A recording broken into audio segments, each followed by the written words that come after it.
It's 6:30. Good morning, I'm Ian Crouch with Hunter News. Ausgrid is hoping to restore power to all customers around Newcastle today, more than a week since the devastating storm caused widespread blackouts. Most of the 5,500 homes and businesses currently without electricity on the Hunter should have their power restored by tomorrow.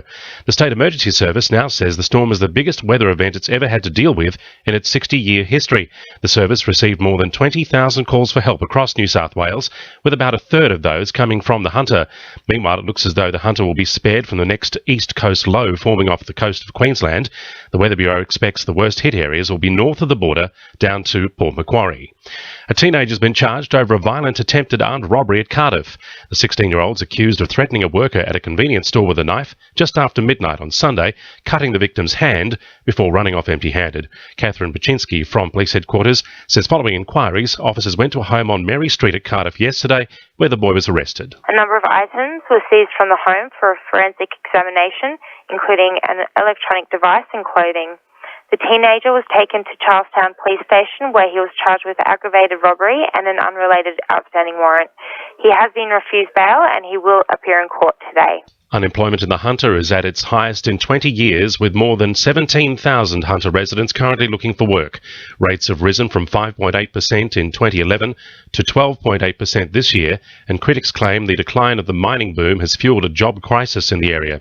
Samaritan CEO Seth Shevels says people are looking to relief centres for assistance. Well, it is worrying that the numbers of people who are unemployed continue to increase. We are already seeing at our emergency relief centres increasing numbers of people requiring assistance, some people we've never seen before, and we're putting that down to the increasing numbers of people who are unemployed. Meanwhile, the Samaritans have launched their annual winter appeal a month early to help those who've been left worse off in the region by the storm and floods.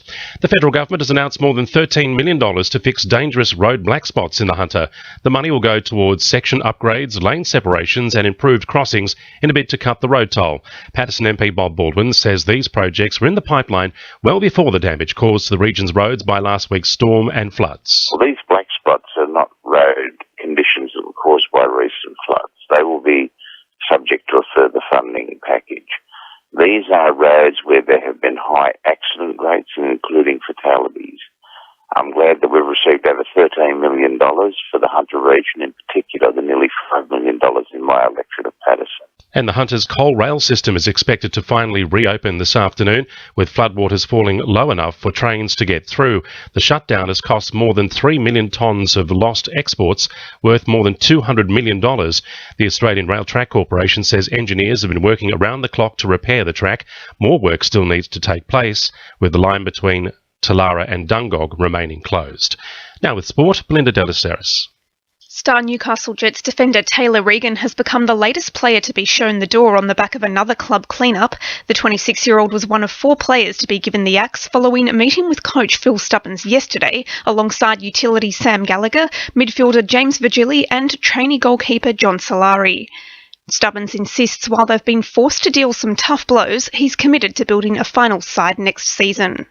Knights young gun Sione Matautia has been ruled out of Sunday's City Country clash as he continues to nurse an ankle injury from the team's 26-24 Anzac Day loss to North Queensland. It follows a poor run from the 18-year-old, snubbed from the Australian side for Friday's Anzac Test in favour of South speedster Alex Johnston and Dragons fullback Josh Dugan. And Cardiff South's Yasmin Meeks is set to make her touch football World Cup debut today when the Australian mixed open side take on Japan, Italy and the UAE in pool games at Coffs Harbour. That's sport. I'm Belinda Delaceres. 2 in your RFM News Time, 26 to 7.